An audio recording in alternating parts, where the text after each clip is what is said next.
Hello and welcome to yet another episode of Habs Unfiltered. I am your host, Blaine Pudvey. I'm joined now by my co-hosts, Matt Smith. Afternoon. And Treg Wilson. Good afternoon. It is great to be back recording another episode. For our listeners who are asking and sending emails, our day jobs kind of took over a little bit, and there was some family stuff that we all needed to take care of, so we missed a couple of days. But here we are now, recording after a Game 5 victory by the Montreal Canadiens on the road, giving them a 3-2 series lead as they head home to close out the series, hopefully. Today's episode is clearly going to be talking about Game 5, a little bit of a look ahead to Game 6. We will touch on officiating yet again. We'll talk about some of the players and their individual play. And we're going to kick it off with a little bit of an around the league and Montreal Canadiens discussion. So to start it off, Treg, why don't you start us with that one piece of news that you'd mentioned before we came on air? Former Canadiens defenseman Tom Kervers passed away. He's battling cancer, I believe.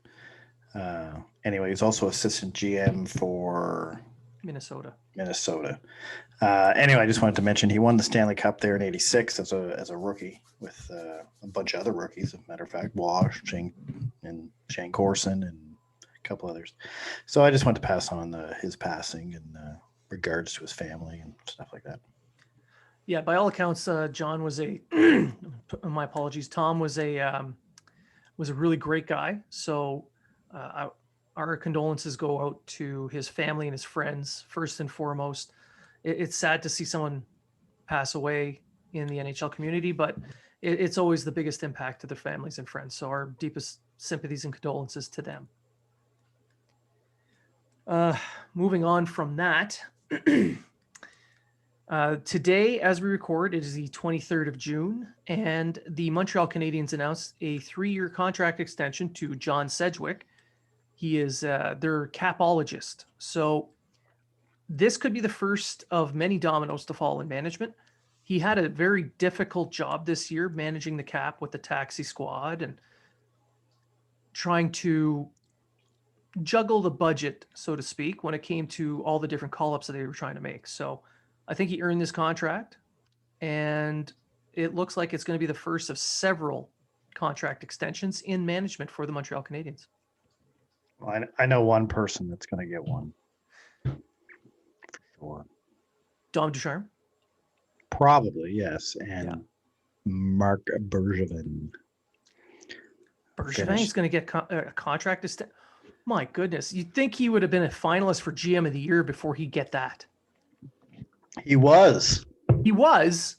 And he had the most first place votes, but finished second.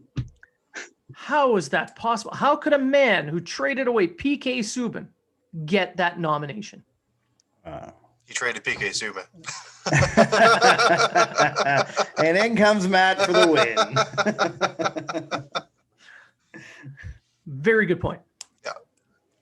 Actually, I'm going to call a few people out without using their names or their Twitter handles and just say, I see you're saying that you're going to stand by your GM and be all behind your GM when 3 weeks ago you wanted him fired. But anyway, just throwing that out there. Yeah, there were definitely quite a few people calling for his head 3 weeks ago who now truly adore him and just love him. And then he had that little video where he's in the room and he's chatting to everyone. And some people took that and were like, oh, we're standing by you. We'll go through that wall. And a month ago you wanted the man fired. So whatever. We'll go to war for you. Yeah. Whatever. None of us here would go to war for that man. Let's just putting that out there. It's not a metaphor. When you say that to us, it literally means go to war. So no, thank you. But I'm just saying, like, it kind of burned me. I took a break from Twitter there, but I was still kind of reading through. I just wasn't, and stuff like that. It's like a month ago you wanted this man fired. A month ago this man wasn't good enough, and now all of a sudden he's your hero. Give me a break. Shut up. here on the show for I believe it was about 6 or 7 episodes back, during the Leafs series, we talked about Bergevin and what we think is going to happen based on outcomes, and we all figured he'd stay for at least a year, and that there was an outside chance that he could have been let go. But for who? There's nobody. There was no one available. We mock certain show business people who go on TSN radio. We all know who they are. I don't know why they go on TSN radio. Celine Dion's not doing anything but wearing a Vegas helmet. That was photoshopped. Yeah. Who cares? Who cares if it was photoshopped? It's funny. Especially when I saw it and I thought, we lost Celine Dion. Damn. Well, my heart will go on. I hope they take Justin Bieber too. They already did. We by winning the gold medal in 2010, we got the choice to deport him to the United States, and they are stuck with him. I mean, in the end, it doesn't matter. Like, I was wrong. I'll admit, I'll eat crow on Dom Ducharme. And you all guys all know here, I said it on the show, not a fan of Dom Ducharme. Blah, blah, yeah, you blah, really blah, hate the guy. I don't know. What did he do? Did he kick your dog? I didn't hate him, but I'm just saying he's not working out. He's not the Dom I thought he'd be. And now in the playoffs, he is the Dom I thought he'd be. He is the Ducharme that I remember watching in Halifax. So I'll eat crow on that. I'm not going to sit here and all of a sudden blow smoke up his asshole, but I'm going to say, hey, I was wrong. I'm sorry. I was wrong back then. I'll eat crow. Dom, you proved me wrong. But if people would have said that about Bergevin, fine and dandy. But don't sit there and say, oh, you're my hero and everything, when a month ago you want the guy to get an Uber out of Montreal. So anyway. At least they offered him an Uber. They didn't just leave him on the side of the road waiting for a cab. Like Gillian. Anyway, that's my rant. I'm done. Yeah. That's my rant. Okay, so moving on from those dominoes to another little piece of news. As many of our listeners know, Treg and myself, we work at the Hockey Writers, and I know, I don't know, were you involved in the prospects? No, this year? I had nothing to do with the prospects. Okay, this well, year, no. I did last year, but I didn't do this year's. Okay, well, I was involved in draft rankings, and I've written a few profiles. You check them out online. I just released one this morning. The Hockey Writers released its final draft rankings, so check those out. Go to thehockeywriters.com and read through them and tell us how far out to left field we are, and make fun of us, and just be sure to keep clicking on them. That's all I ask. Although I will in the future be involved in the GM for Montreal for the expansion draft. So I already did that one. Yeah, they're doing another one. They're doing an interview with me about some guy's calling. Okay. It's not, and then he's saying who I think will be available and all that kind of stuff. So you're just going to get on there and just yell, "Fire everybody!" Yes. Carey Price is going to waive his no move clause to go to Seattle because he's a bum. He's past his prime. He's Terrible. Way too expensive. We got to get rid of him. Oh my God, he's the greatest ever. Yet another flip-flop. I mean, sure. It is summertime. So it is summertime. So, okay, we're gonna just leave all the little news and notes. Remember, Hockey Writers, the draft rankings are out. And I also work at recruits.ca, and Grant McCagg has a draft guide that's going to be coming out very soon. It is definitely worth the money to buy the draft guide. I buy it every single year, and his draft projections are usually in the ballpark. They're within about 4 or 5 of almost every pick in the top 120. So if you want to get a good feel of what this year's draft is, a kind of an unknown because, lack of games, and it hasn't really been covered as in-depth as in previous years. So check out Grant's draft profiles. It's going to be worth it. By the way, I do not get a cut of the proceeds from that. That's just me being nice. That's weird. I know, right? Okay, so to the series. Canadiens, Vegas. Let's roll the dice on this and see what happens. we'll start it off with the officiating. Clearly, games 3 and 4 were absolute trash officiating. And before any of our Leaf and Vegas followers start calling us out online, saying that we're just homers, games 3 and 4 was a win and a loss. So in both games, regardless of winning or losing, which the Canadiens did one of each, those refs were trash. And we went through this in the last episode in depth. What I want to point out is Game 5's officiating. The crew that did Game 5 did chef's kiss an impeccable job. They set the tone early. They were very vocal with both benches and with the players on the ice. A scrum would start. They would threaten to take one person out.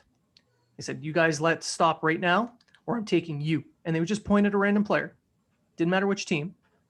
And they'd stop. And you notice there was a lot less of the scrums and all that going on.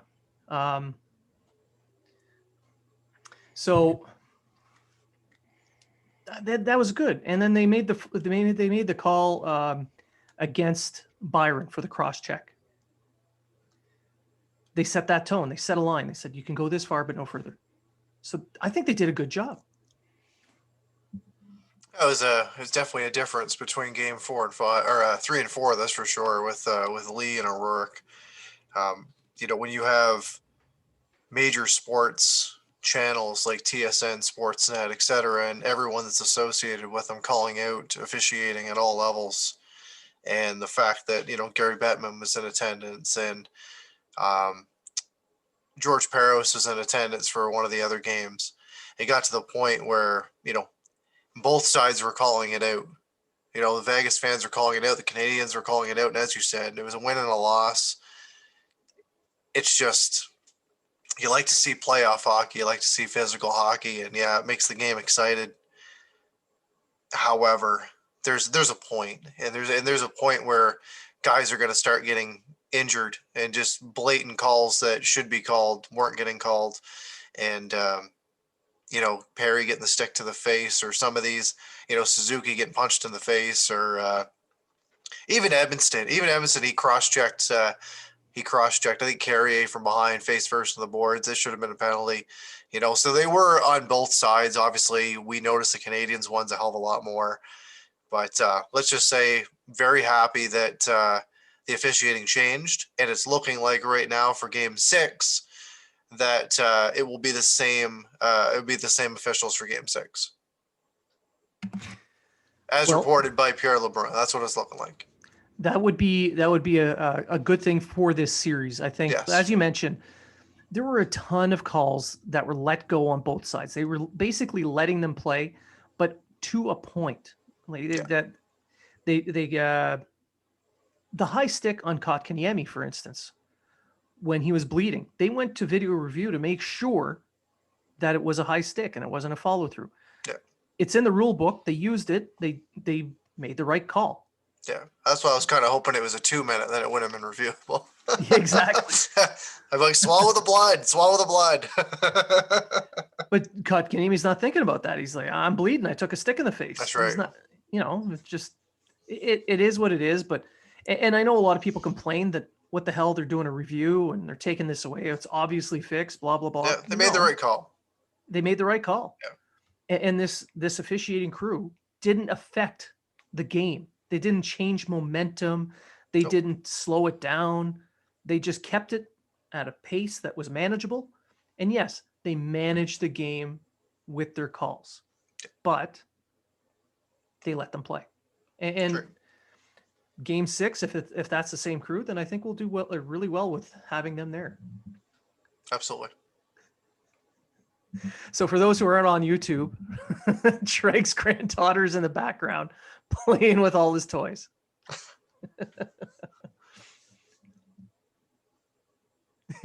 Sorry about that. Bye. Well, we finally got some cuteness on the show because it sure as heck wasn't going to get it from us. The ratings are going to go through the roof. Well, yeah. All right, so I think we've. She was actually wearing a Toronto Maple Leafs Marner T-shirt, just so you guys know. Oh, is that why she's going to bed early? Is she? Well, that's why I'm getting rid of her. Yeah. She only stays for one round. Yeah, pretty much. Well, Grandpa's done his one round of drinks. You got to go. Anyway, sorry for that interruption. But No, it's fine. So I think we're done talking about the officiating. We're going to move on to something that's kind of been going on for a while now, where a lot of people in mainstream media on Twitter have been going on about the North Division and just how weak it is.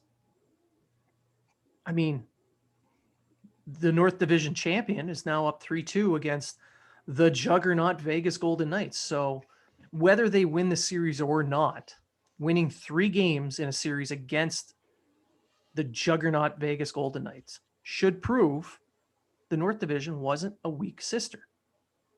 Just want to point out, though, that Vegas hasn't had Chandler Stevenson.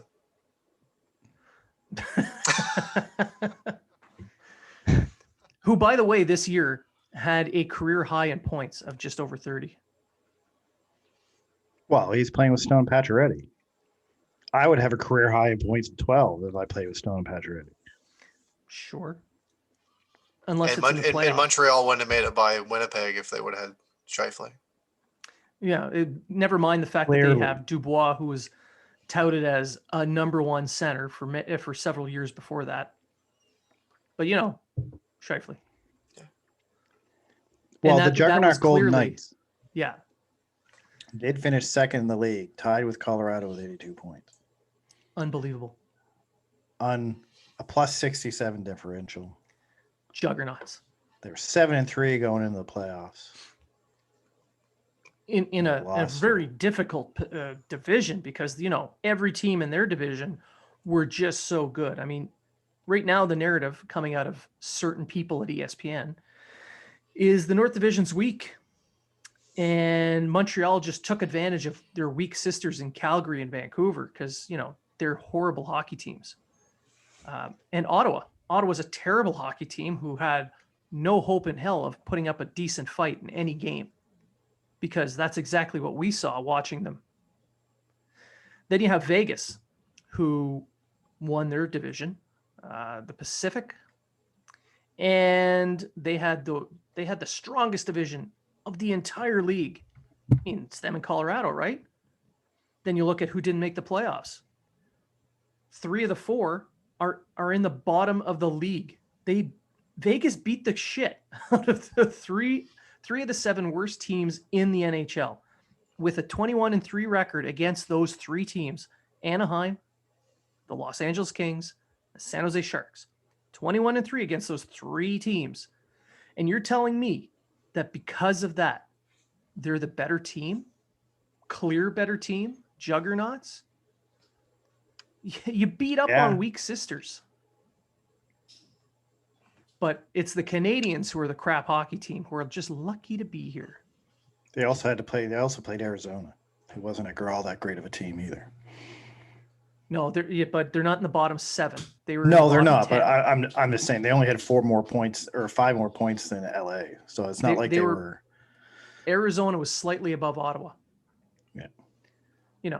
The team in the basement of the Canadian division. Doesn't really matter for Arizona anyway because they're not getting a first-round pick anyway. Nope. It could have been the worst.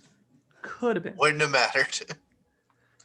But this is my point. Like, you're telling me that the North is so weak, the Canadiens are just lucky to be there because they beat up on these weaker teams. Meanwhile, the Pacific Division had much weaker teams that didn't make the playoffs, and Vegas just feasted on them. And yet somehow this point system, you're comparing their points despite the fact that no division played against each other. And you're saying, well, just based on that, it is a weak team. That is the laziest narrative I have seen yet. What about the thing to do with travel? Oh, yeah, get into that one. That one was such bullshit. Yeah. That Montreal was used to traveling those distances, so they're much better rested to go to play on the road or something like that. They've got more practice with travel. You know, Yeah. funny, last year and the year before and every other year before this, excessive travel was seen as a downfall. Yeah. Unless But you're this year- Montreal. Yeah, Unless you're but this year suddenly, Well, let's put it to. I'm just going to tell you this, White boys. Montreal wins the Stanley Cup. Anyone who didn't win the Stanley Cup is just going to say it only because of COVID. Yeah. The Leafs Yeah. fans are still right now, as we speak, on Twitter saying if this was a regular NHL season, the Montreal never would have made the playoffs. But how do we know that? Because Montreal still would have played the Buffaloes and the Detroits and the Ducks and all these teams that finished in the bottom. They would have played all those teams as well. and you don't Right. know what kind of record they would have had against the better teams either. You have no idea. Montreal was always a team that played better against the better teams and usually shit the bed against the weaker teams. Well, we've But- been told this entire playoffs that they were supposed to lose in 4 to each team they've played so far. I mean, so I don't want to play that. I don't like playing that game because you don't know. Maybe they wouldn't have made the playoffs. I don't know. I don't know how they would have done against everybody in the league. Maybe they could've- would have finished first. I don't know. Could have lost really all don't. four games to Detroit and then swept the rest of the division. You just don't know. I mean, look at Toronto. Last year, Toronto was 3 points away from not making the playoffs. So did they make it because of COVID? Yes, Actually, no, they didn't make the playoffs. Sorry, scratch that. that's they true. didn't They win it. lost to Columbus, so they They- never they- made the playoffs. Sorry, Toronto. But the play-in round still counted for playoff points. Only though, for so, stats, but Only for not for stats. reality. yeah. and if you go to the official NHL, the playoffs didn't officially start until you got to your round of 16. But remember, those stats make Matthews a point per game player. In that one game that he scored all his points, yes. Exactly. Point per game player. But it wasn't the playoffs. Technically, the stats may count as playoff stats, but they're technically not a playoff game because you didn't make the round of 16. So if Still- you look up, Still the greatest player of our generation. oh yeah, No, Yeah. can't be because when they lost JT, that was the reason they lost the series. Well, Right. that's right. And he's a proven winner. Just look what he did in New York before he went to Toronto. All those cups All Back when those he- series wins in when New he York. played in the 80s. Well, JT, the Chandler Stevenson of centers. Ooh. Listen. I'm not going to go that far. I'm not going to take away from JT. He's I good. mean, he's a He good is a good center. player. He is a good player. Would he have made the difference in the trial? Well, I don't think so. I don't think just, he would've made it. I'm hating all these narratives that people are coming out with about, Toronto lost their top center, and then Winnipeg lost their top center, even though he did it to himself, and then Chandler Stevenson gets injured during a game in the first game, and then people are just freaking out about it, saying that Montreal's having this easy ride through They're the just lucky. playoffs. They're just lucky. Like, Well, Right- Stevenson right, was Blake? there in Game 5, that's and right. what lucky. happened in Game 5? Montreal Montreal had- dominated them. That's right. So, a narrative busted. They're Yep. just lucky. They're just a lucky. Just lucky. Team. My favorite, Peros gave my them the favorite- series. yeah, that was my Just lucky. favorite. Peros did his old team a solid and got rid of. Well, he was at the I game the other night, so he probably had like a little microphone, and he was like, don't call that against the Canadiens." But Right? the biggest Bruins homer in the world was just shit chucking at us, and Peros handed the series to Montreal. Peros is helping his old team, and then I just respond with, "Hey, you remember when Colin Campbell was sending emails to all the officials during the 2011 playoff run? Did he help his son's team, or did they win that on their own?" Do you have a comment on that? No, you went away. Where'd you go? Hey, hello. This thing on? Why can't people just accept the fact that what me and Matt Bedard and you guys all said is that team is built for the playoffs. They're built to go for a long playoff run. We've all said this before the season started. Well, before the season started, I flat out said that this team would be third. They were 2 points out, and that they would win 1 or 2 series, which they've done. And I said they were built for the playoffs. I said they finished third, and I said they're going to do damage in the playoffs. I didn't give a round where they go, but I figured they go past the first round. I wasn't So- surprised they ended up in the third round. Like from my prediction from the beginning of the season.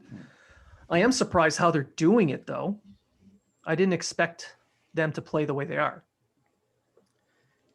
And props to Luke Richardson. I'm changing the subject a bit here for Well, actually, that was the next topic we were going to move into. So it's a good segue.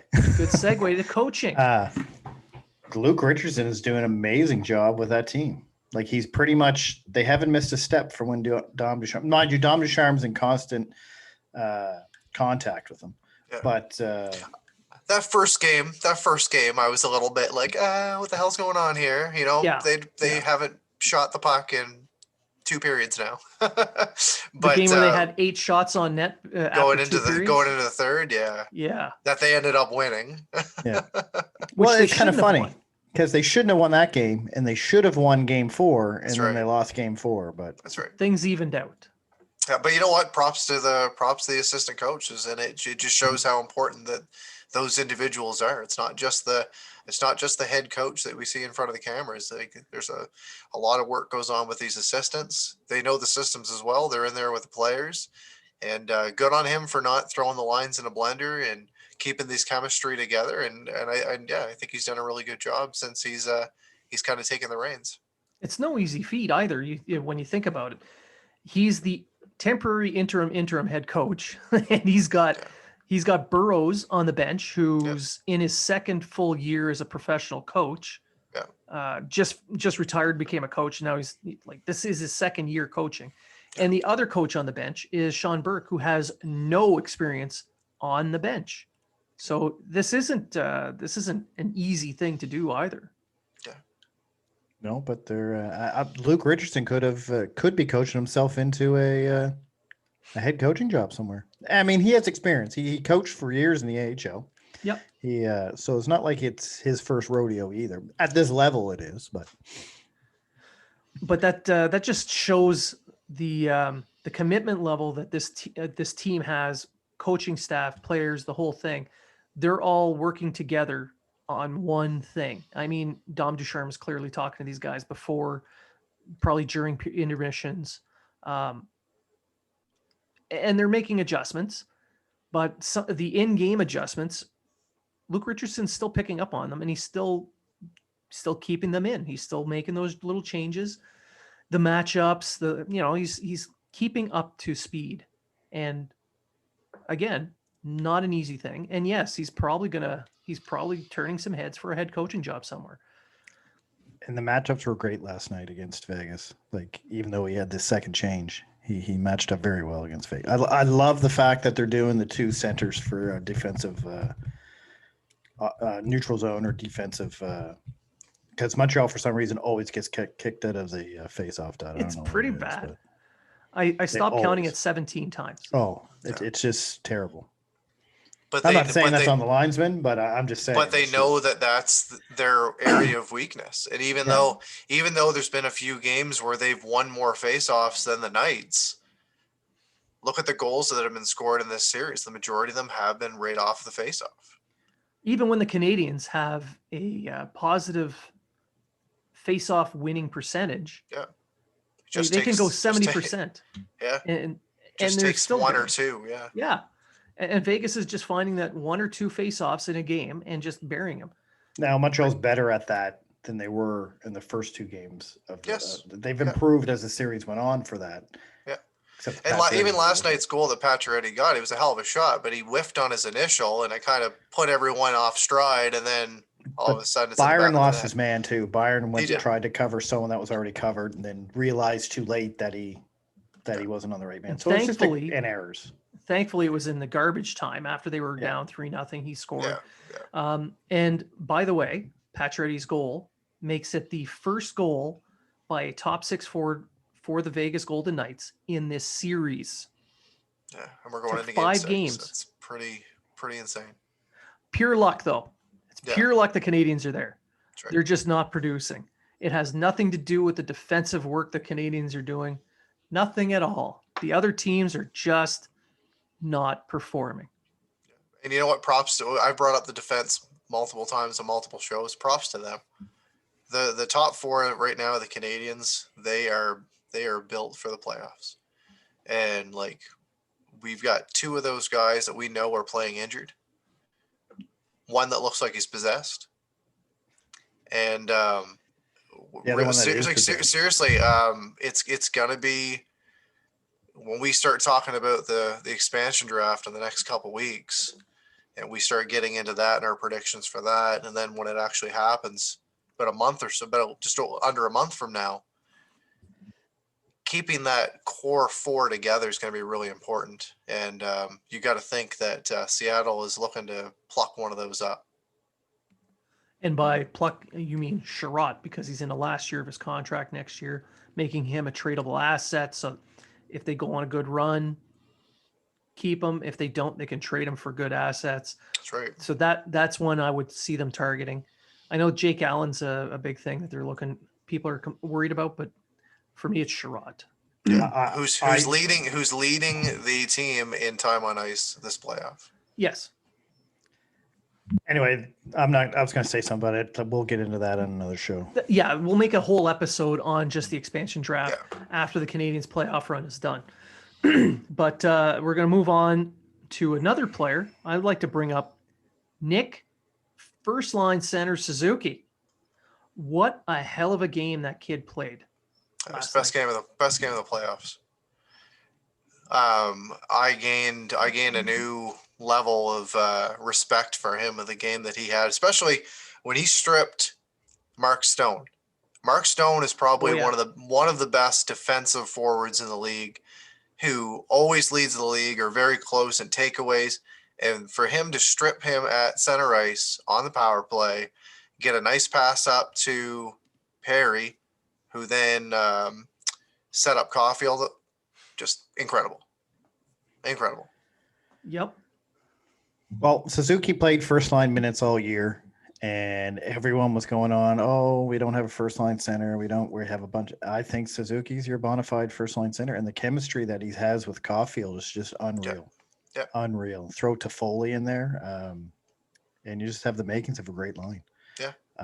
I think that's going to be our new Gallagher, Dano, Tatar line. I think that's going to be the one that's going to stay together. Well, Tatar's going to be gone. Tatar's You know what I mean. That's going to be the new. The new line that no one's going to touch. And at just both ends of the ice, Suzuki's just been. If he can get his face-offs better, then he's going to be complete. Really, it's just that's all he has to work on now is his face-offs. And he didn't do too bad last night. He didn't do too bad. Kotkaniemi, I think, led the team in face-offs at 58%. But, and there's another guy who can really bring it up when it counts. He has as many goals in the playoffs as he did all season. Like he's just, I guess he's one of those guys that get you through the playoffs. So to me, it's just. We just have the future is now. I mean, you look at the top scorers, you got Toffoli, Suzuki, then you have Perry and Stahl stuck in amongst Armia, Caufield, and Kotkaniemi, and there's your top 7 scorers. So, and Suzuki and Toffoli are almost a point a game, 14 and 13 and 16 games. So we have just a well-balanced team. And when you have your young guys like Suzuki and Kotkaniemi stepping up, Cole Caufield doing what we all hoped he would do, and then you have the old guys, Perry and Stahl, doing their thing. I mean, that graybeard line, Perry, Stahl, and Armia are just the way they cycle in the zone. Yeah, I mean, back to Suzuki though. Like just to throw that in there, his face-offs have improved game over game. He's he like you mentioned, he's playing those top line minutes. So he is definitely the number one center. And everyone's talking about, the Canadiens' future. Well, it's now. The Canadiens' future is right in front of you right now, happening as we speak. Suzuki has arrived as a 1C. That cannot be argued. How good of a 1C is he going to be? I mean, you got guys like Dave Poulin going on TSN radio saying that he is the next Bergeron, which to me, that's extremely high praise. If he ends up that good, then sky's the limit for the Canadiens. Cole Caufield, you mentioned him. This kid is not even a rookie in the NHL yet. His rookie season doesn't happen until next season. And here he is chirping NHL goaltenders. So Leonard said, well, the book's out on him. He'll either go 5-hole or top shelf. To which Caufield responds, oh, they got a book on me? Great. Well, I'm going to give him something different to look at.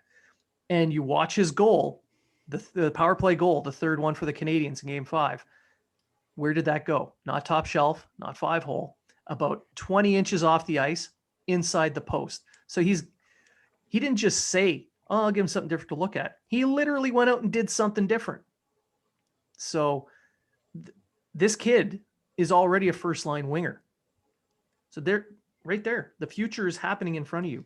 Kotkaniemi, another one.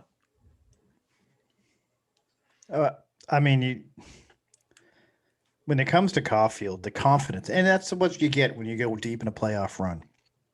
The confidence that you grow. And we saw that last year from Suzuki and Kotkaniemi as they went through the playoffs and made it into the playoff rounds. They just grew. I mean, Kotkaniemi stumbled a bit last year, but sure, whatever. And Suzuki, I mean, anyone who's saying now, when they are saying on Twitter that Montreal is not even going to make the playoffs next year, is either bitter, salty, or has no idea what they're talking about, because this team's only going to get better. Are they going to be a contender next year? They're a contender right now. If you think about it, they're the top. They're in the last 4 teams in the league. So technically, they're a contender right now. So are they going to be a contender next year? Depends on what Bergevin puts in with them, I guess. Yeah, but on paper, they're definitely not a contender. And that's where it matters most, on paper. On paper, Toronto Maple Leafs should have won 3 Stanley Cups by now. Well, I mean, on paper, it wasn't a matter of if, but how many? If you ask the Hockey News. On paper, Colorado was a sure win for the Stanley Cup this year.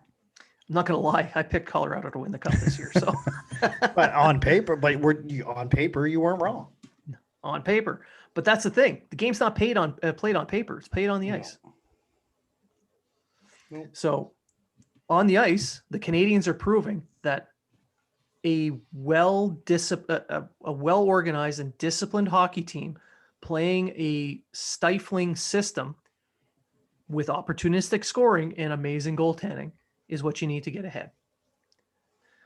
Don't necessarily need stars, but we're seeing some starting to emerge in Montreal. So Suzuki is looking like he's going to be a star. Caufield is looking like he's going to be a star. Kotkaniemi, I'm not saying an elite player out of him or a star or anything, but here's a guy who I bet by the time he's 23 years old, he is a 50 to 65 point center who's essentially a power center. He's going to just pound people into the ground and play well defensively, creating some offense, and then steps it up in the playoffs. I mean, prove me wrong. Matt, you shared a few graphics yesterday on his playoff performances so far.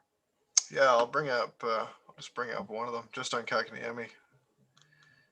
Just bear with me for 2 seconds.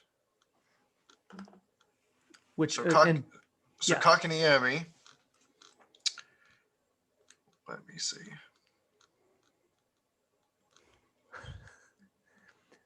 Matt's just scrolling through things, guys. So Kotkaniemi, opening the scoring for the Canadiens, a Game 5 win. Kotkaniemi continued what's been an impressive goal-scoring 2021 playoff year, not to mention a career of playoff excellence overall. That's the 20-year-old tied behind just 4 others on the list of these young centers, being Jordan Staal, Brent Sutter, Jeremy Roenick, and Dan Quinn, for most playoff goals before age 21. And I know Gretzky did it in 12 games. He scored 9 goals in 12 games. However, it took Crosby 25 games to hit 9. So he is tied with Crosby in the same number of games, same number of goals. It's also tied with Gretzky. But Gretzky did it in 12 games. Yeah. Yeah. And I know Matthews is on that list. Where is he on that list? He must be among primary centers in NHL history, somewhere a little lower. He had a Oh, 1,000 yeah. goals, I think. I think he had 1,000 goals. Something like that. Where's JT? Is JT on that list? I can't say that he is. What do you mean the Leafs centers are not on that list of top scoring centermen before the age of 20? They're the greatest ever. Yeah. I mean, without one, they lost to the Canadiens. So that must be good. And My goodness. Treg, your comment on the Graybeard lines. Eric Stahl last night scored the game-winning goal, and he's now the 6th oldest player to score a game-winning goal for the Montreal Canadiens in the playoffs. There you I'd go. I'd like to point out the play that was made to get that goal. Absolutely. Not only did Suzuki curl and outplay 2 Vegas defenders, which one of them was Peter Angelo. So that's no small feat. Laid out a perfect pass. Before that, the breakout that the Canadiens made to get out of their zone, they were hemmed in for a good amount of time. Danault took a massive hit to make the play, but it was that little back and forth between him and John Merrill that got the puck out of the zone. I know Merrill gets crapped on quite a bit, but last night's game, he played 11 minutes and 54 seconds total in all situations, and he provided quality hockey. You didn't really see him too much. You didn't hear his name too much. For a defensive guy, that's good. But it's those breakouts that really made a difference. And that wasn't the first time that Merrill was involved in one of those little quick breakouts. It happened several times. So Merrill's not playing terrible hockey. he played a good game. Gustafsson, on the other hand. Well, yeah, Gustafsson played 7 minutes and 33 seconds, which was the lowest of anybody on the team. So there's that. I'm just going through his stats right now. When you're there for the power play, you only get 2. Yeah. So far in 12 games, he got 3 points. He's a +5 though. Leads the team.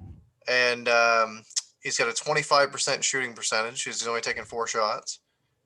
One of them being, it was a pretty big goal that he scored, and he's averaging .951 of ice time in those 12 games. Well, yeah. Let's see. I think I saw him throw a couple of hits. No, I did not. He had 0 hits. He took 2 hits, though. Blocked 0 shots.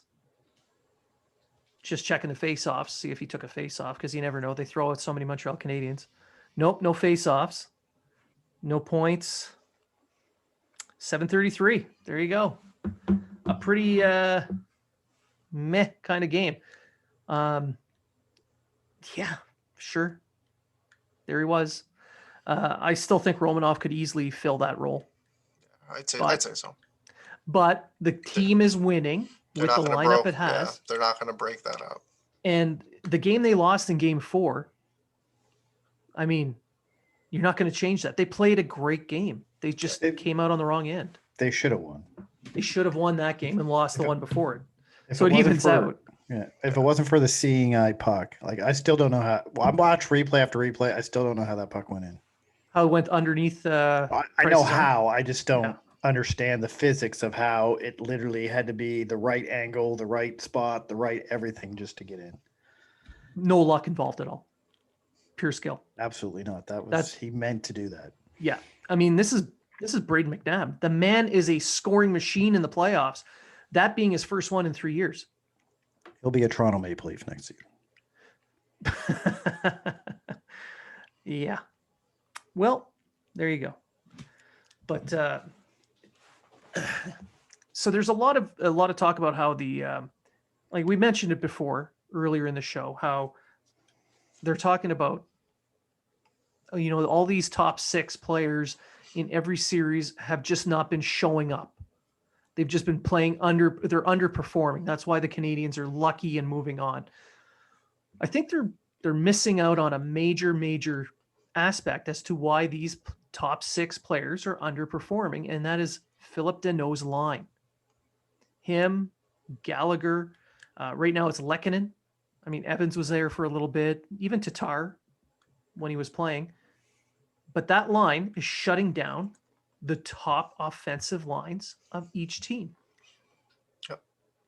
The Pacioretty goal in Game 5 was the first, as we mentioned before, the first top 6 forward goal in this series, and I think the first one since Game 1 against Winnipeg.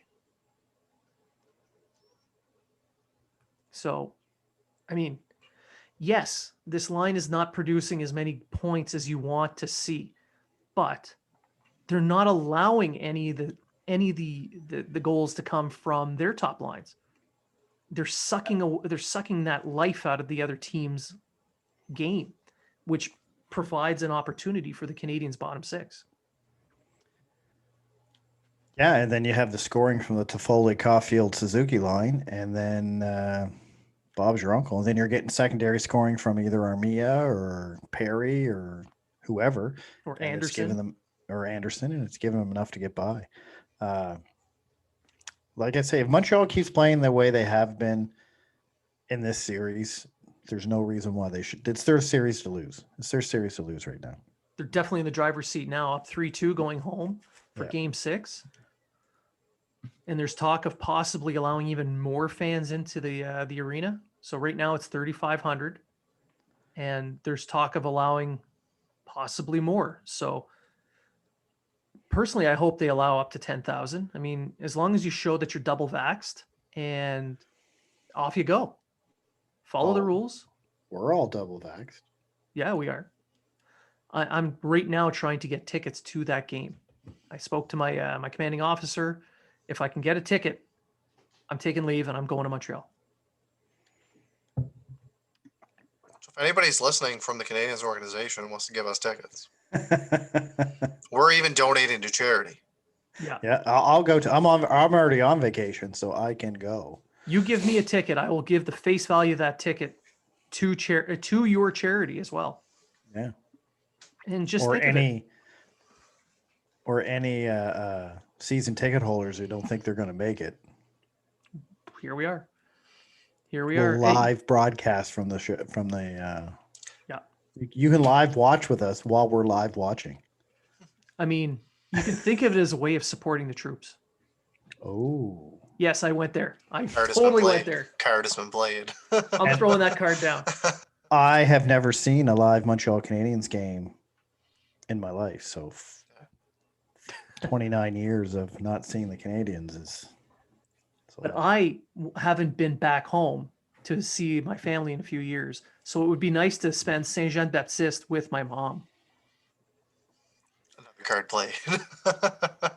Throwing them down. I'm throwing them Do I all have to get down. my granddaughter back out here with a sad face? How about I'll play the I'm single and lonely in Ontario, and yeah, I have no family here. You're gonna get all kinds of people swiping right on that one. There you go. I'm married and been stuck with my wife for 2 years with no break. But whether we go or not, we're still watching the game. And when you think about it, Game 6 at home in Montreal on Saint-Jean-Baptiste Day, for those who don't know the kind of carnival atmosphere that day has in Quebec, but in Montreal specifically, Montreal is known as a party town. And then you throw Saint-Jean-Baptiste on there. And then on top of that, a chance to win, to have the Canadiens win a game and move on to the Stanley Cup final for the first time in 28 years. Oh my God. I want to be there for that party. I just want to be there for a hockey game. I don't even care if there's a party. I just want to go. Game first, party after. Yeah. We'll karaoke with John and John Lou, and we'll. Could you imagine the party at McLean's McLean? pub? Yeah, the party at McLean's pub is going to be lit, right, Stuart? Yeah, Stuart, reserve us a table if we get tickets. The same table that Matt and I go to every time. Right. With the gigantic beer stein, the big. Oh, the big, yeah. We want beer. 4 of those. Yeah. 1 each. Well, yeah. Not sharing. They're not made for sharing. There's only half a keg in there. I will go off my non-drinking alcohol if I get to go to see Montreal. And Yep. All right. So, was there anything you saw that in Game 5 that you feel is going to be a key to a Game 6 victory? Matt, you go first. Carey Price just needs to continue being Carey Price, and the defense needs to continue playing the way that they did, and support them as much as possible. Don't let any rebounds up. Clear the front of the net and be physical. Be hard on the top end players, and Canadians could skate away with a victory. Treg? just keep doing what they're doing. Just keep doing what they're doing. The confidence from the young guys has just grown with every game and every victory. And as that grows and as they win, as their confidence grows, the Montreal, so does the rest of the team, and just keep doing what they're doing. I think I'm very confident this is going to be, the Canadiens are going to go to the Stanley Cup Finals. Very confident. Oh, I really want to see it. I truly want to see that, because the city Canadiens fans have waited a long time for that, and it's well deserved. This is the most excited the fan base has been for years. Yeah. And united. Like everybody loves everyone now. Yeah. Except well, almost. Well, except Brendan Kelly. He doesn't like anyone. He doesn't like himself, though. I wish if PK Subban was here, we'd already be in the finals. Yep. That's what PK said when he was on TV covering the game. No. I mean, for me, watching what they've done in this series and throughout the playoffs, they've become more polished. You've seen it through the Toronto series, through Winnipeg, and now with Vegas. They've become a lot more polished in their game plan, and they're methodical. They're patient. They stay within their own game. They don't let anything else throw them off, and they just wait to pounce. You make one little mistake and it is going the other way, and probably a goal. Like what you mentioned with the Stone play at the Canadiens blue line during that power play.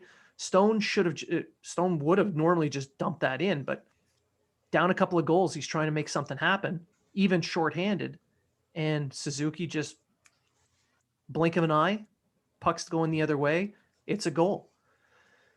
So they're just methodical. So if they just continue that, clearly Price plays a big role in that.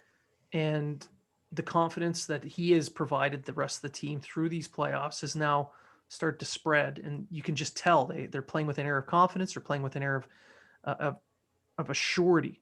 They're sure of themselves, and they just stick to their plan, and they're methodical. So if they do that in Game 6, I have a feeling that we're going to be watching them pull out is it the Campbell's Trophy or is it the Wales Trophy? Nobody knows which trophy you're getting. They did announce it. I just don't remember what it is. Or is it one of these things where they just spin a wheel? No, they announced it the other day. Which I'd have to look that up, because they're beating there's 3 Eastern teams in the top 4. Well, one trophy goes to one series. And I know, but usually it's the winner of the East, winner of the West, right? So maybe you know what, it's a mystery trophy. So whichever one comes out, that's what you get. And it's just gonna have a mask on it, because they wouldn't be here unless it was COVID. Yes. Yes. Yeah. And there's going to be a pair of fuzzy dice hanging off of it, because it's Vegas. Yeah. All right, so I think that pretty much does it for our episode today. We've covered quite a bit. Remember, for every Canadiens win, we're donating $25 to the Montreal Canadiens Children's Foundation. We've been sharing that on our Habs Unfiltered social media. So if you want the link to donate yourself, just check it out on our different social media feeds. It'll be there.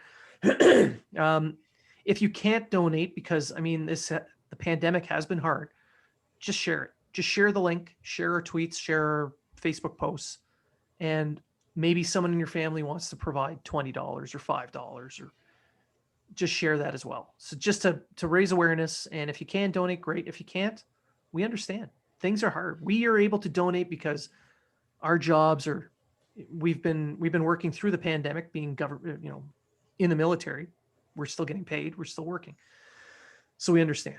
And to help you save money, we are also providing you some promo codes.